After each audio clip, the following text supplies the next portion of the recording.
Salut bien-aimés dans le Seigneur, merci de nous retrouver une fois de plus cette semaine dans le cadre de notre émission à l'école du sabbat sur la PPT TV, votre chaîne télévision chrétienne avec notre lien sur YouTube. Nous sommes parvenus ainsi de jour en jour et de semaine en semaine tout au long de ce deuxième trimestre 2024. Nous acheminons vers la clôture du grand thème de ce trimestre qui avait pour thème central le grand conflit cosmique. Nous sommes parvenus à la 12e leçon. La semaine prochaine, ce sera la 13e leçon, la toute dernière du trimestre. Mais la 12e leçon qui conduira à l'objet de notre analyse et de notre étude cette semaine est intitulé « Les événements de la fin des temps ». Les événements de la fin des temps, pour en parler, nous recevons une fois de plus nos frères, bien-aimés Janvier, bonjour. Bonjour madame. Alors, ça va? Oui, Dieu fait grâce. Merci. Oui. Et à côté, à ma gauche, j'ai le vulnérable, l'indéfectible frère Innocent, bonjour. Bonjour Florence. Alors, merci à tous donc. Alors que nous plantons le décor, nous allons demander au frère Janvier de nous unir dans la prière. Éternel Dieu Tout-Puissant, merci parce que cette opportunité encore nous est accordée où nous voulons parler encore de ta parole, ô Dieu. Oui, inspire-nous pour que nous puissions parler de ce qui vient de toi. Et celui qui va nous écouter, ô Dieu, pas nos voix, mais qu'il puisse t'écouter, toi parler. Amen. Et que beaucoup puissent revenir à toi, ô Dieu. Tu seras avec nous pendant tout le temps que nous serons en train de parler de toi. Et que seul ton esprit puisse nous donner la force de parler comme toi tu veux que nous puissions parler. Au nom de Jésus, Amen. Amen. Merci. 12e leçon du trimestre, deuxième trimestre 2024, les événements de la fin des temps. Le verset à mémoriser nous est tiré du livre de Proverbes, Proverbes chapitre 23, le verset 23, qui nous dit « Acquiert la vérité et ne la vends pas, la sagesse, l'instruction et l'intelligence », nous dit le sage Salomon dans ce livre de Proverbes, le chapitre 23, le verset 23. Mais la première question que je vais poser à mes deux intervenants, panélistes, la deuxième leçon nous met sur une situation de temps, d'époque. On nous dit les événements de la fin des temps. Est-ce que cela nous amène à penser à un avenir où il y aura une fin, ou qu'est-ce qu'on voudrait exactement nous faire comprendre dans cette indication, les événements de la fin des temps? Y a-t-il une fin? La fin de quoi? Janvier? Merci beaucoup. Je crois Pardon, que innocent. Merci Innocent. beaucoup. J'ai vu que c'était effectivement la question qui m'était adressée. Voilà. Alors, quand on parlait les événements de la fin des temps, là, lorsque nous parlons des événements de la fin des temps, nous voyons beaucoup plus les prophéties. Nous voyons, et quand nous parlons des prophéties dans la Bible, nous voyons Daniel et Apocalypse. C'est là où nous trouvons beaucoup plus les événements de la fin des temps. Et lorsque nous parlons des événements de la fin des temps, vous savez, beaucoup sur ces plateaux, nous avons déjà parlé de l'avènement du Christ. Et tout ce que nous faisons ici sur la terre, nous sommes en attente du second retour de Christ. Et quand nous parlons des événements de la fin des temps, ce sont les événements qui vont se passer juste avant que Christ ne revienne pour la seconde fois. Très bien, merci. Alors, le frère Janvier, est-ce qu'il y avait un élément d'ajout sur ce que vient de dire effectivement Innocent tout à l'heure? Oui, je voulais seulement que nous puissions y ajouter au moins un élément. En fait, les événements de la fin des temps, comme le frère Innocent l'a dit, tout ce que nous sommes en train de passer maintenant nous amène toujours vers quelque chose que nous attendons. D'accord. Alors c'est pour cela qu'il y a des événements qui doivent nous montrer que nous sommes au bout du tunnel. Au bout. Merci. Au bout de l'attente, au bout de l'espérance. Il a bien situé la fin des temps pour l'ère où l'espérance est chrétienne. C'est l'avènement du second retour de Jésus-Christ qui est attendu.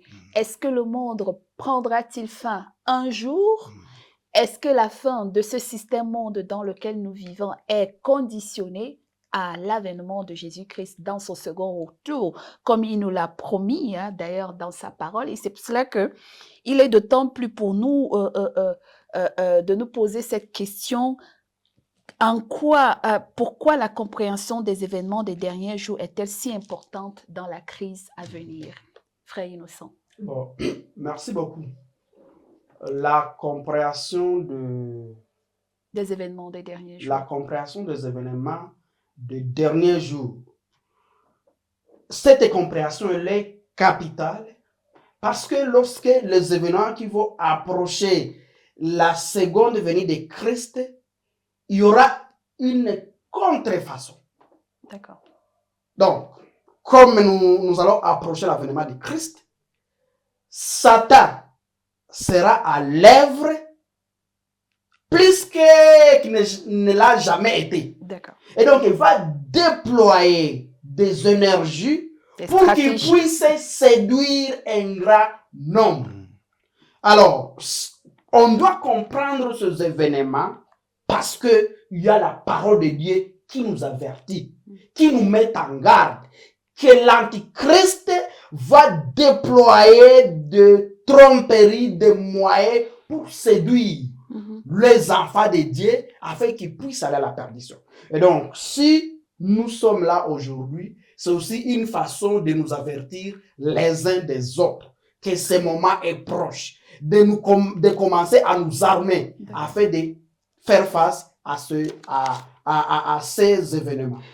Très bien, merci frère Innocent. Frère Janvier, justement, Jésus-Christ, dans son message, l'un des derniers messages avant sa mort, il y a le grand sermon de Matthieu 24 que nous connaissons. Il parle des signes de la fin des temps parce que justement, il y a chevauchement entre deux événements prophétiques, la destruction de Jérusalem, qu'il va aborder dans la première partie du livre et la dernière partie du livre de Matthieu 24.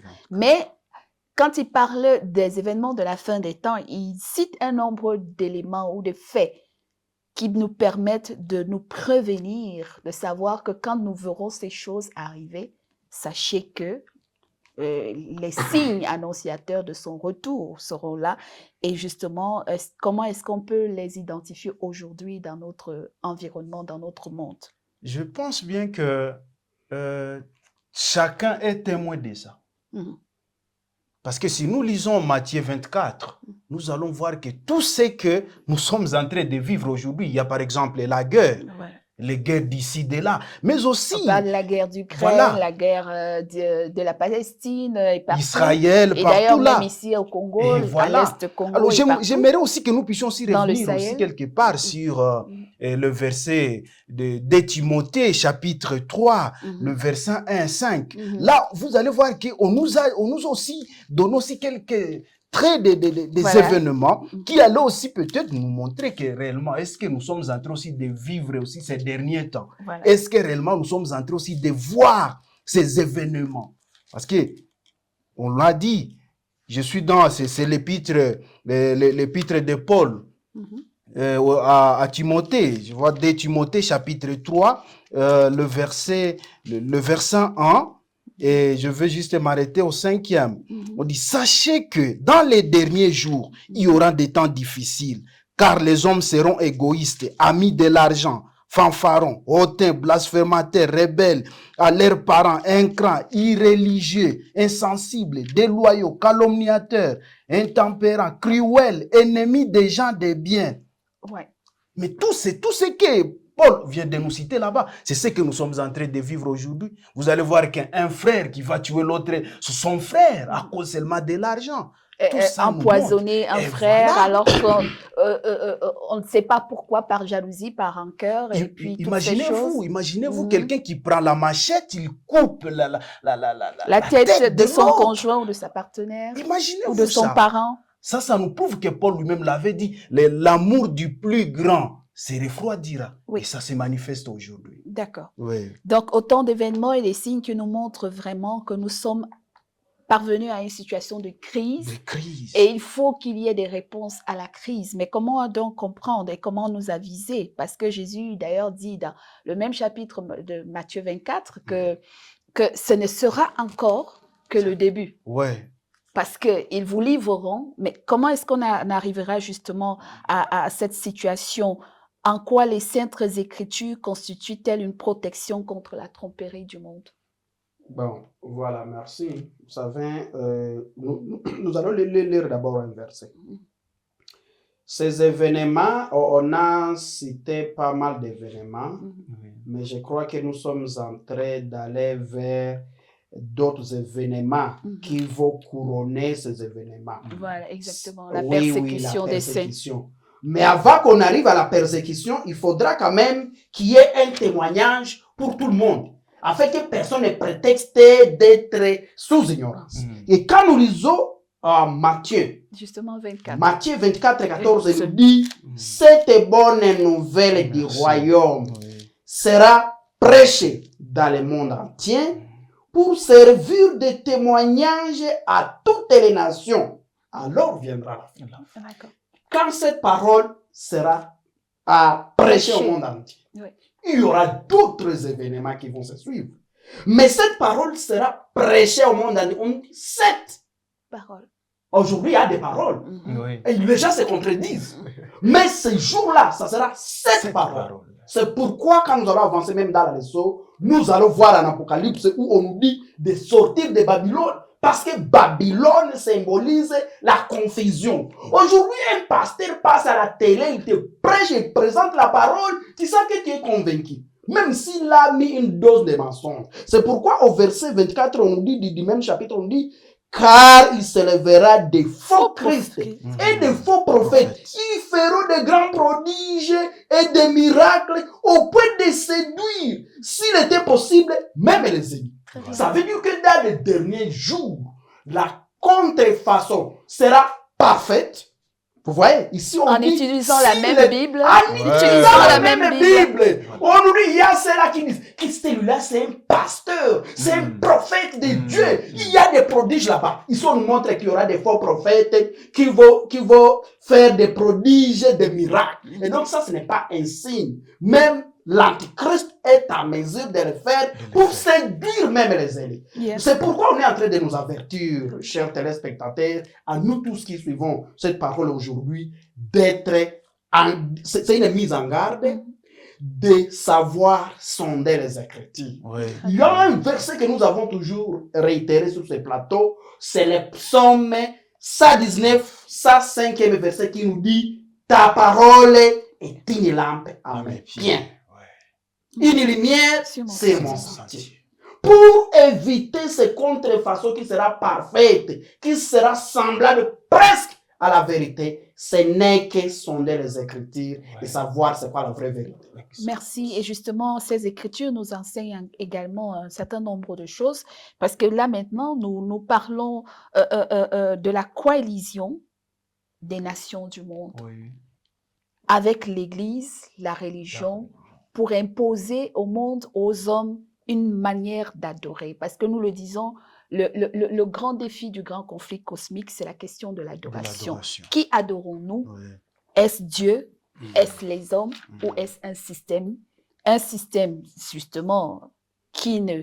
Mais est-ce que les gens, aujourd'hui, nous parlons d'enseigner la vérité de manière prophétique, si on dit aux gens que nous sommes en train d'arriver à un système monde où, dans les années à venir, on va imposer des lois pour réduire la liberté religieuse, réduire la liberté d'expression et d'opinion et imposer au monde entier un seul système d'adoration qui est contraire à celui de Dieu. Est-ce que le monde est vraiment préparé à recevoir ce message d'avertissement qui nous appelle justement de sortir de Babylone?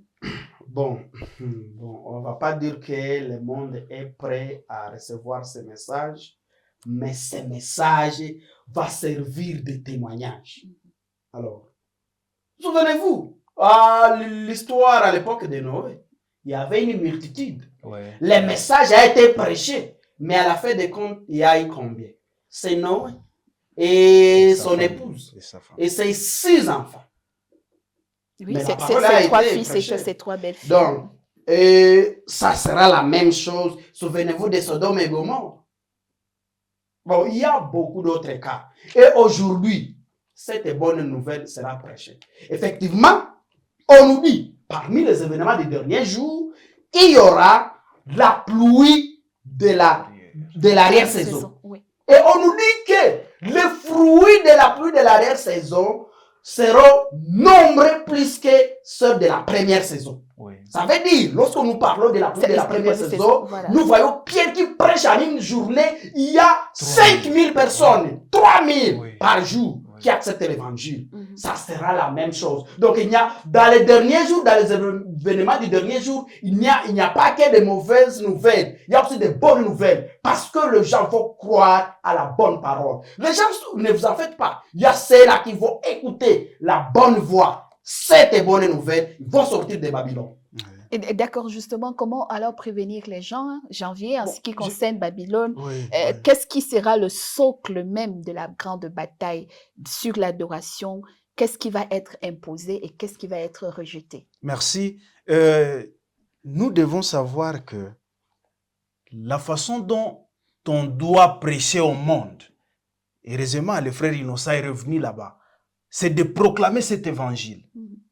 Et en plus, nous qui avions l'évangile, il a fallu que nous vivions cet évangile pour que les autres aussi, nous soyons aussi des modèles à ces autres-là.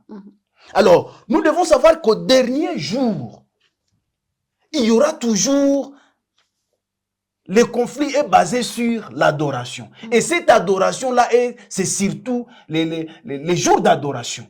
Soit on prendra, on dit, soit les dimanches, soit les samedis. Parce que le sabbat, nous connaissons bien que ça représente directement Dieu comme notre créateur. D'accord. Et aussi, si nous voyons dans plusieurs reçus des papes qui disaient toujours la même chose. Et par exemple, il y a un pape que j'ai retrouvé, c'est un évêque, on l'appelle ici, c'est au Canor. Lui qui disait quoi? Il disait que la liberté religieuse, on va supporter la liberté religieuse si et seulement si cela n'est pas là en train de bloquer les décisions de l'Église ainsi que de l'État. Pour dire qu'on arrivera à ce moment-là. Où on imposera aux hommes quel jour d'adoration ils doivent adorer. Alors, exact. Et alors, Innocent, comment faire cette démarcation dans le grand conflit à venir qui arrive, la grande crise entre adorer Dieu selon ses ordonnances, selon sa loi, et adorer un faux système? Bon, je crois que nous y sommes revenus dans la leçon précédente. Et comme le frère Janvier vient de le dire, ces grands conflits, l'élément central, c'est le sabbat. C'est le jour d'adoration. Et nous avons vu sur ce plateau que le sabbat, c'est ce qui témoigne, ce n'est pas le repos tout simplement, c'est ce qui témoigne que nous avons un Dieu créateur. C'est le sceau de Dieu. C'est le sceau de Dieu. Alors, comme vous avez dit que quelque part, vous avez posé la question, avec tout ce qui se passe aujourd'hui, il y aura un moment où le système imposé par les humains vont se dire, il faudra qu'on ait un jour.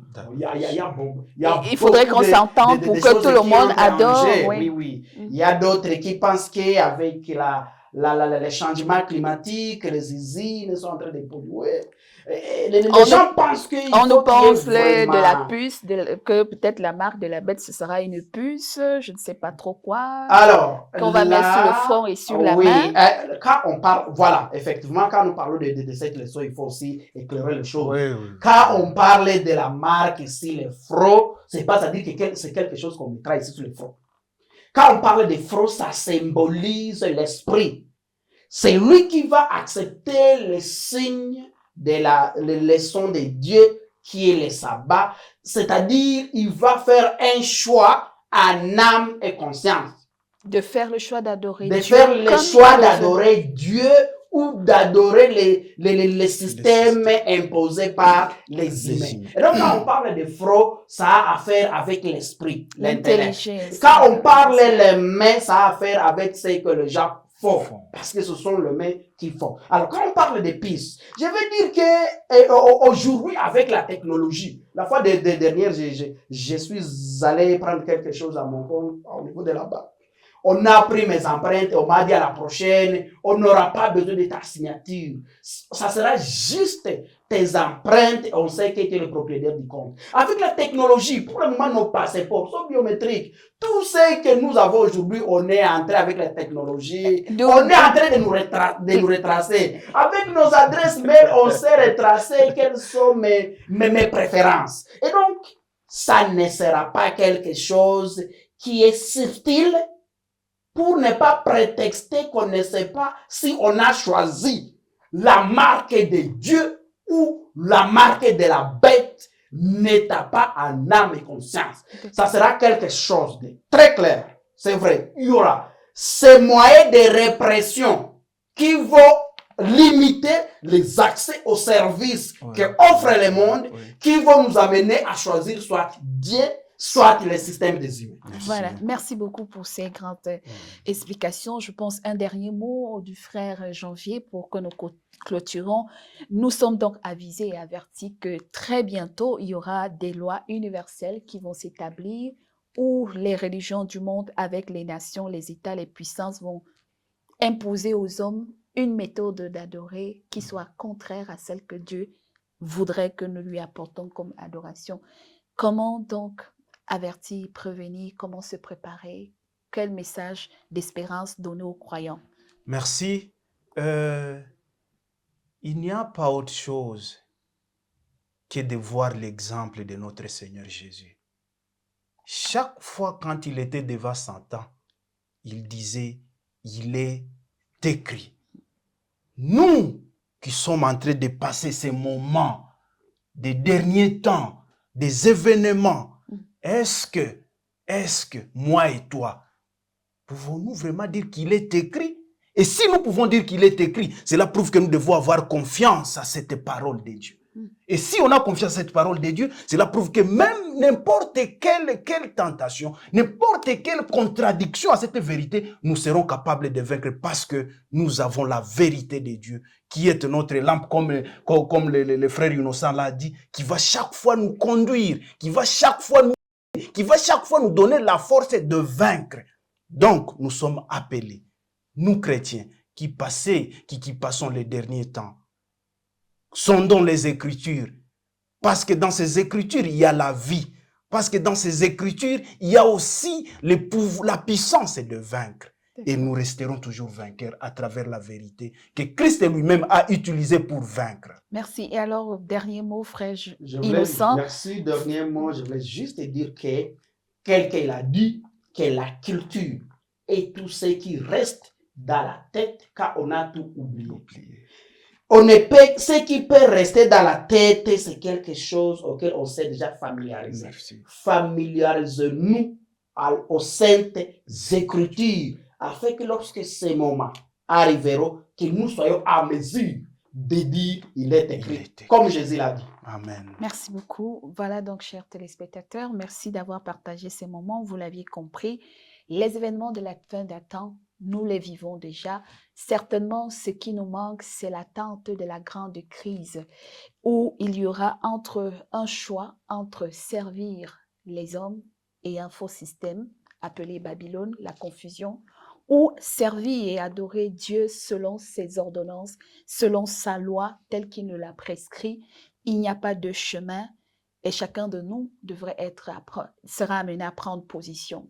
Ceux qui refuseront de prendre position pour le système monde seront outragés, persécutés, emprisonnés, c'est ce que dit Jésus, et jusqu'à trahir, livrer et même jusqu'à la mort à cause de leur fidélité à la parole de Dieu et à sa loi.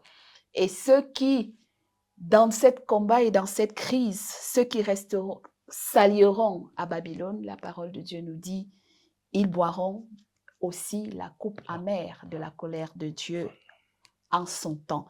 Devons-nous nous préparer donc pour ne pas tomber dans le piège de la séduction quand cette situation de crise viendra et quand ces persécutions et ce criblage se présentera à nous, que le Saint-Esprit nous aide à demeurer fidèles. Ce n'est pas attendre le criblage qui fortifiera notre foi, Mm.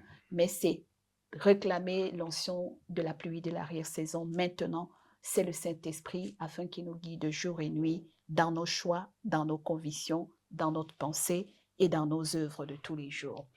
Que le Seigneur nous bénisse. Nous allons demander aux frères innocents de nous bénir dans la prière. Prions.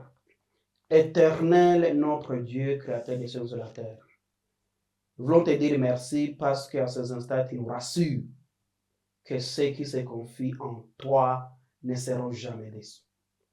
Permets que cette parole qui nous rappelle de ne pas vendre la sagesse, l'intelligence pour des choses futiles, que cette parole soit une armure qui nous conduira dans notre saint royaume. Au nom de Jésus, Amen. Amen. Merci donc d'avoir été avec nous. Rendez-vous pour la dernière leçon du trimestre. Ce sera la 13e leçon la semaine prochaine. Quant à nous, nous nous retrouverons donc par le plaisir de notre divin Père. Pendant ce temps, likez, partagez et laissez-nous vos commentaires. Shalom.